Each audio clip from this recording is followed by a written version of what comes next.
Coming up on Dialogue Weekend, senior Chinese diplomat Yang Jiechi visits Singapore and South Korea. What's on the agenda? The president of Mali resigns after a military coup. Why is the country in crisis? And this week's newsmaker. Now on Dialogue Weekend. Welcome to Dialogue Weekend. I'm Xu Qinduo. Chinese senior diplomat Yang Jiechi has just finished his visit to Singapore and South Korea. The trip came as the United States is increasing pressure on China and trying to get countries in the region to line up against it. So how will China fend off attacks from the Trump administration and avoid a new Cold War with the U.S.? How will countries caught in the middle protect themselves and try to reduce tensions to maintain peace and growth?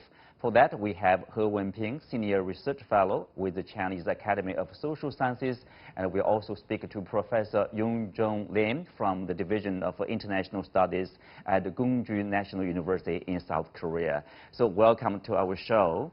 I will start with Professor Lim.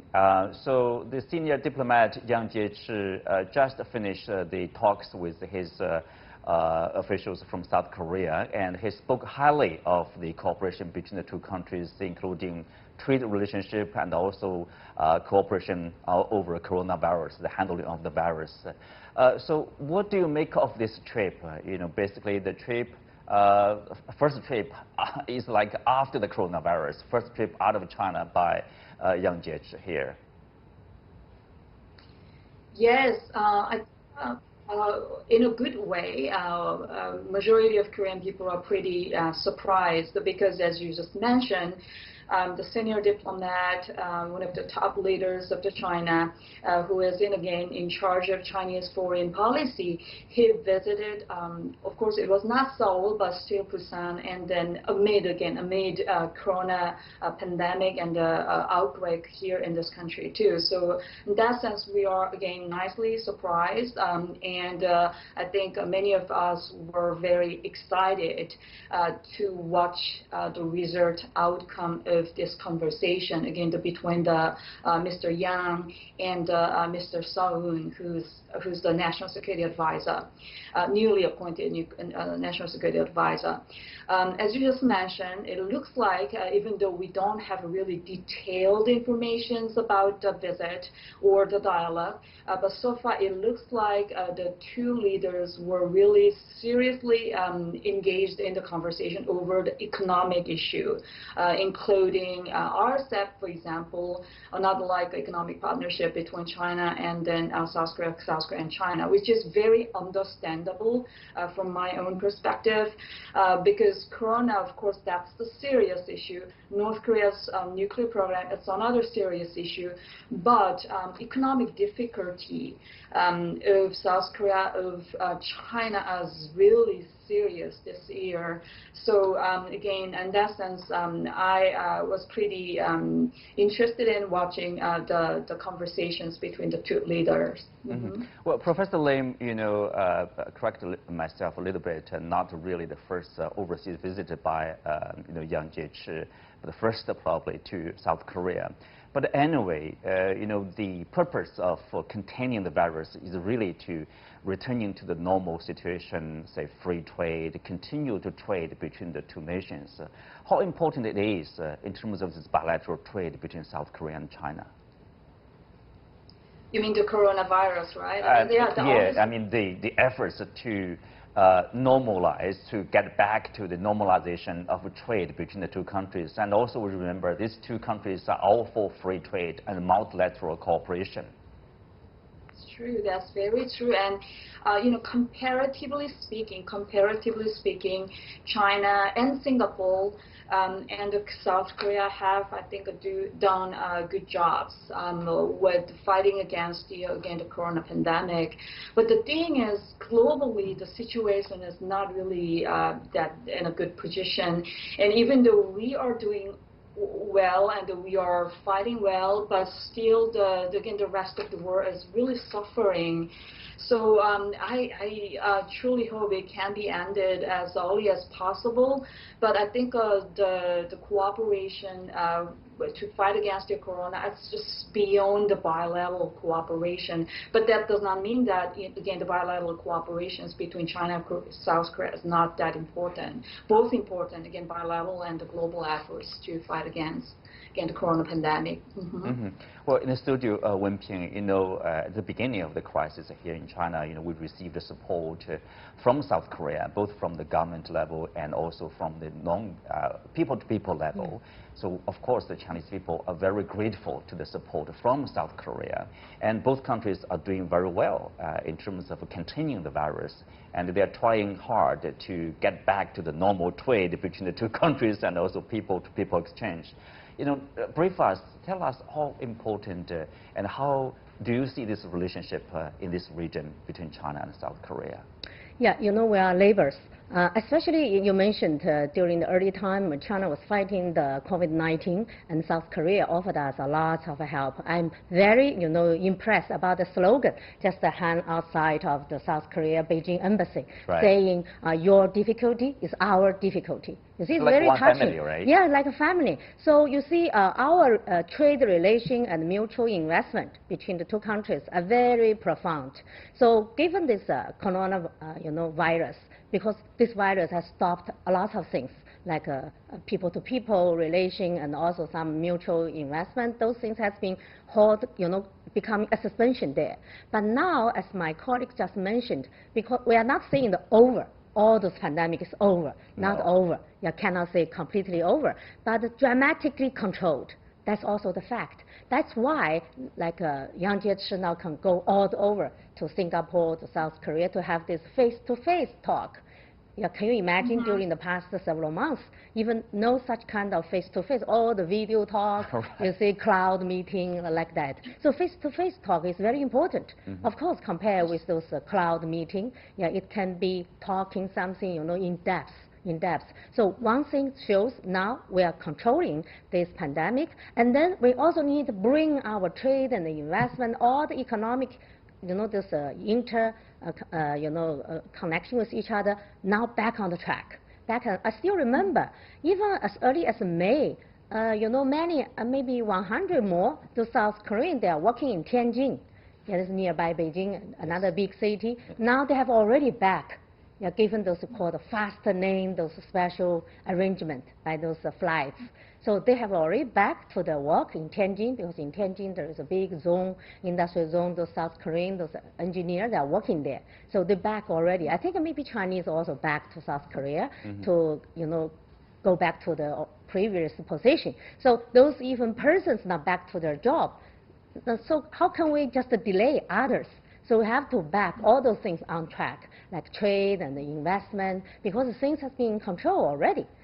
That's right. And also, South Korea actually is the first country where all citizens can apply for Chinese visa and come to China on whatever purpose. So this is yeah, this is special visa treatment policy also. It is quite special, I would say. So Professor Lim, also, of course, we know that one important issue in the region is a nuclear issue in the Korean Peninsula, and China and South Korea actually have this common interests in stability, in stressing dialogue, through dialogue to solve this problem. So what can they do, against the background of, the dialogue between North Korea and the United States have actually suffered from some setback? Is there anything South Korea and China can do to help stabilize the situation? Yes, we repeat this drama again ever since the failure of Hanoi summit. The fundamental reason I think of the failure of Hanoi summit is, again, Washington definitely wanted to have Yongbyon plus Alpha, but it didn't work. Again, the North Korea, they couldn't or just didn't or were not willing to provide the plus alpha to Washington. So that is why it was just broken. It was a broken deal. But ever since then, we are entrapped in this, again, the stalemate situation again.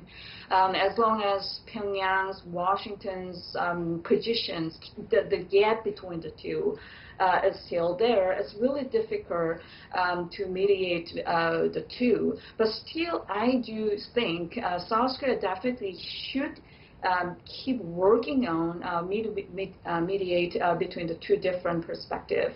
And I do think China's role again should be emphasized to again to narrow down the gap between the two. We all, of course, in some senses, I'm sympathetic with the Washington, and in other senses, I kind of understand again why North Korea is like that, but still, we definitely need to narrow down. Otherwise, we just repeat this drama again and again, which is not helpful at all to any country of this region or to the peace of the region, I think.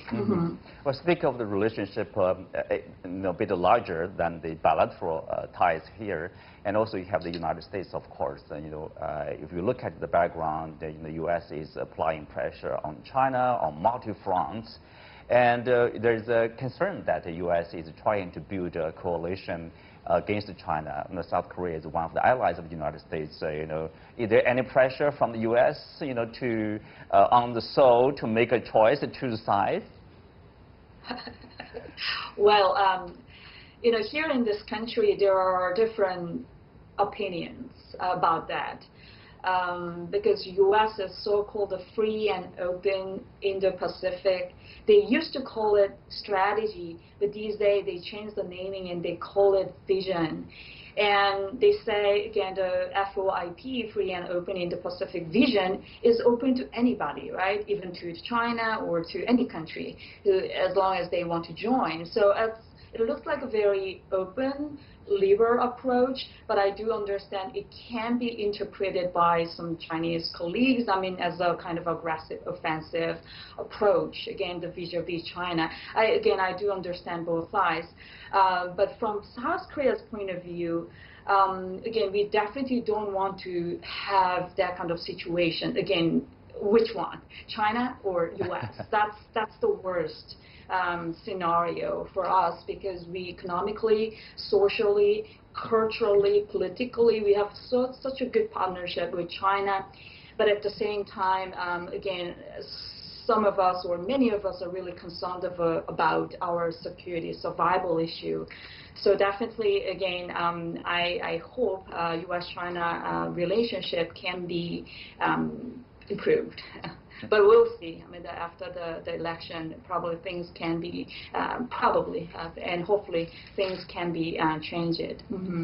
Well, hopefully China and the U.S. can work out their own issues and help maintain peace and stability, not only in this region, but also around the world. Well, let's move on to Africa. Mali, in the west of the continent, is struggling with the consequences of a recent military coup. Before the military takeover, the country had already witnessed a huge street protest over corruption, mismanagement of the economy, and disputed elections. So what happens next there? Will a new government, yet to be formed, be able to free Mali from corruption and bring about a vibrant economy?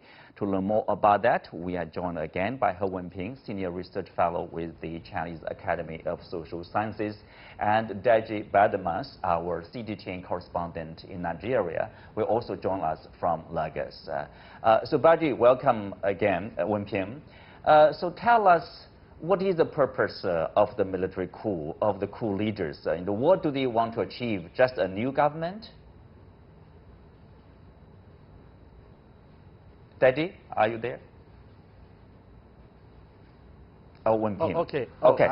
Okay, got you. Talking to me actually. Yes. Go ahead. Yeah. Now, of course, yes. The military guys who took over basically said they were stepping in. That they decided to step in to arrest the country now from descending into chaos and anarchy. As you've been reporting, of course. Since June this year, there had been series of protests. Protesters now led by the opposition and civil society groups in that country demanding the resignation of President Keita. And of course, that protest stemmed from a disputed parliamentary election that held in April.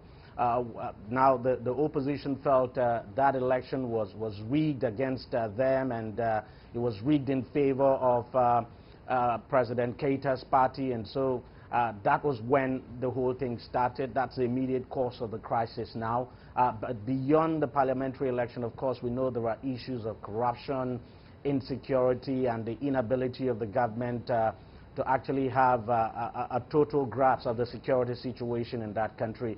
But then the parliamentary election, of course, caused, is the immediate cause, and actually led to what we saw happen on Tuesday when the military, the military now decided to intervene and seized power. Of course, they have said what they intend to do is to hand over power to a civilian transition government now. But, it's always the case when the military takes over, they make promises like this, but after spending some time in power, they're usually reluctant to leave. So, of course, as you're aware, ECOWAS has insisted that Keita has to be reinstated, that democratic institutions in the country must be reinstated, and that the democratic process must be allowed to continue. But how that would play out now is it's just a question of wait and see, because a delegation of ECOWAS leaders are due to meet with the opposition and, of course, the military junta from tomorrow, and whatever, well, the outcome of that meeting will decide the next step that ECOWAS will take. But ECOWAS has said, look, Keita has to be reinstated, democratic institutions in the country must be reinstated, but how that will play out, we just have to wait and see, because it appears the coup by the military guys was popular, because people came out to support them. Well, one thing, this is we know that like the opposition parties had already been basically demonstrating against the government for almost 2 months before the military coup over there, and then you keep the military mutiny there. And so, is there any link between the coup leaders and the opposition parties? Is there anything in common in them? Well, they have a common goal. That is to bring down the sitting president, especially the president, Keita himself, because this is has been a long demanding goal by the opposition party. Even though the ECOWAS is a regional bloc's name, a Western African community, so even though they have been intervening for those talking for quite a long time in all the past July, but cannot reach the deal, because the opposition party said there's no non-negotiable, for this bring down the president. So given this goal, they're saying, because the military, those junta, they also want to bring him down. So another thing I think they share in common, that is, they all fed up with the government's, all those like corruption, this very low capacity for governing the country. And from military perspective, they're also extremely angry, angry about the government. Ask them to pacify the North rebels, those activities, because this is a military's job. Yeah, they send them to pacify, to conquer the rebel forces, but they haven't been paid their salary. So that's the thing trigger their anger. They think now the situation is very good, ripe for them to stand up, because people are already on the street. So they are thinking, because the military camp is very close with this president's palace, only 15 kilometers away. So just driving the truck and then all the way, a few minutes drive, and then people all on the street saying, oh, go, go, go, go. I saw all the videos. So they give a lot of applause to the military people. Guys. So military people think regarding them itself as a hero. As heroes, as saviors. But then here's the contradiction you see.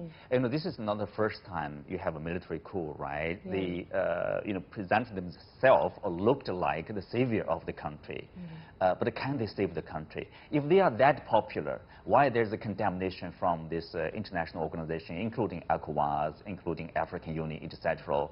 If they are popular, they have the people's support. On the other hand, you have a democratically elected presidency and government. What is the right choice? Yeah, this is a very fundamental question now. All the African countries now is facing many, like what happened in Egypt, before what happened in Zimbabwe, what happened in Sudan, even Argentina. That is, the military, stands up and then bring the gun and then force those sitting president to step down. So they are not go through, this is called unconstitutional government change, regime change. So in the way, this is against the democratic way. So that's why, because all those all the governments should be elected out. This democratic way has been written in the charter of the African Union to defend this result coming from all the new wave of this democracy. So this is becoming something they have to protect, to defend. This is a principle. Otherwise, if this principle has been ruined, and then A country, B country, C, so D, all coming up. And then maybe they are coming back and return this called a military coup, and then take over the power. So that will ruin all those previous decades. Those hard working for democracy. So that's why now they're becoming a dilemma. One is, by principle, this is unconstitutional. It should be condemned without any question. Should be condemned. Right. But on the ground, people suffered from those civilian government, those elected ones. Their corruption, their low capacity. So people fed up, even though they're marching on the street, and then that calling for the step down for months, and so those guys has even no seconds thinking I'm coming down. So even the election itself has been questioned. Right. Questioned. Like parliament elections is triggered. There's a Mali protest. So this is a dilemma. So people on the ground, they gave applaud to those military action, but by principle, it's a military coup. It's a coup. It's wrong. So, Daddy, here, a similar question to you. Do you think people have thought it through? If they welcome these military leaders to run this country, or are they really looking forward to a military-controlled government, or are they just simply, hoping to have a new government? And are they confident the new government, whatever form the new government will be able to solve the country's problem? Well, the truth is that the people, it appears, were actually fed up with the government of Boubacar Keïta. Boubacar Keïta was actually elected in 2013, and he came into office under a similar circumstance. The government then, back in 2012, was actually overthrown by the military because the government had become very unpopular, was not able to deal with the security issues in the north of the country, where the Tuareg rebels overran the north. And then there were also issues of corruption, there were issues of maladministration and what have you. Now, it was under that circumstance that Boubacar Keïta was elected overwhelmingly in 2013, quite popular. The people thought Boubacar Keïta was going to be their savior, that all their problems were going to be solved by Boubacar Keïta. Maybe what actually happened to the president was that he suffered from the burden of over-expectation, if you like. But then, things didn't turn out that way. He was re-elected, of course, in 2018, but we all know that that election was marred by controversy, allegations of fraud and all of that. So the people were basically fed up. And when the military came in, the people, for them, it was just an opportunity, because don't forget that before the military came in, they had been insisting, in spite of the concessions that Keïta had actually made, they had been insisting that he had to go, that he had to resign. But of course, he was kept in there by the support of France and ECOWAS, as a matter of fact. But when the military came in, that became a game changer. And for the military, I think the military just seized on the opportunity. It was basically an opportunist strike, if you like, opportunistic strike now, if you like, because the military capitalized on the discontent against the government and, knowing that they were going to get the support of the people. But one thing I know for sure is this.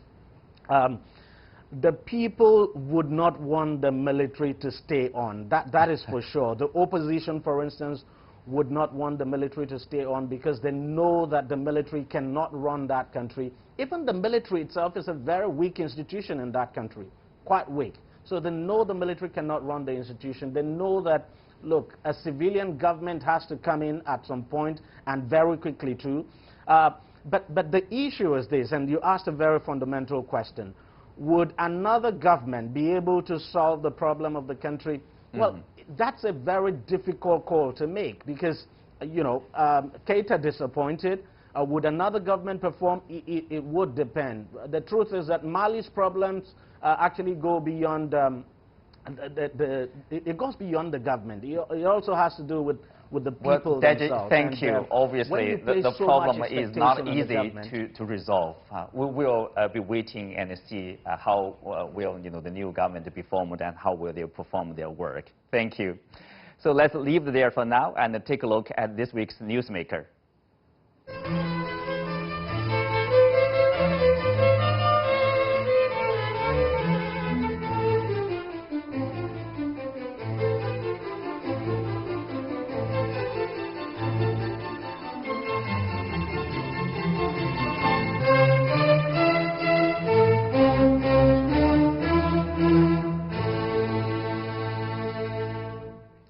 Now, joining us from Washington, D.C. to talk about Bannon is Rick Denham, former White House correspondent for Business Week. So, Rick, welcome to the show. And so how will this case play out against Steve Bannon? Well, I think it's going to go to trial. He's being indicted for basically running a scam, according to the prosecutors, trying to cash in on Donald Trump's promise to build a campaign wall by reaching out for contributions, $25 million in contributions. He promised not to take any money for himself. The prosecutors say that he took at least $1 million that he with phony invoices to basically support a lavish lifestyle rather than having the money go to the wall as was promised. Mm-hmm. Well, Herb Wenping, how do you see Steve Bannon as the individual who was the campaign manager for President Trump, before 2016, and of course he was the advisor in the White House, and then he basically created this project, We Build the Wall, and now it's becoming a scandal. Yeah, this is a very big scandal, and this is, I think, going to be also a shocking thing for Trump's re-election campaign. Because this guy, now Trump said, I have nothing to do with this guy. Mm-hmm. Yeah, his project, I even haven't heard about it. But actually the fact is, even though Trump himself haven't involved so much with this so-called building the wall, but his son has been on the name list there. And his son even joined some campaign for this Building the Wall campaign and made some speech, and even saying this so-called fundraising campaign saying, if you contributed like $75, and then you can get, biography written by this Trump. So it's combined together. You contribute some money and then give you a book. They are related. Yeah, they are related with junior Trump, not Trump himself. So it's not that easy to cut a clear saying this demarcation, saying I had nothing to do with this guy, given the fact this guy has worked for Trump. Yeah, for 8 months, even in the White House. Now, even he used this project also saying this is to support Trump's building the the wall around the border between U.S. and Mexico, because Trump is short of money. And then this guy saying, I will raise the money for you. Yeah. So this is a scandal. So, Rick, Steve Bannon, in defense of himself, he says this is a political hit job. What do you make of that? And of course, President Trump is trying to distance himself from Bannon here. Well, it's the best thing that he could say, a political hit job, because the facts are the facts. And he didn't dispute the facts. That's one of the things that I found interesting, other than pleading not guilty. And yes, he has connections to Trump. There's no way around it. Trump says that he hasn't had anything to do with him for years, but CNN is reporting that Bannon has, according to their sources, been in touch with Trump as recently as a month ago. And they continue to have conversations, and that they have a kinship, political kinship. So I think it's really hard to divorce himself from Bannon, because Bannon is he's in so many photographs with Trump that it's just hard to say he has nothing to do with him. Thank you, Rick. With that, we are coming to the end of today's show. Many thanks to our guests. You can also watch us on the CGTN app or on YouTube. I'm Xu Qinduo. You can watch me on the Twitter and Xu Qinduo. Thank you for watching. See you next week.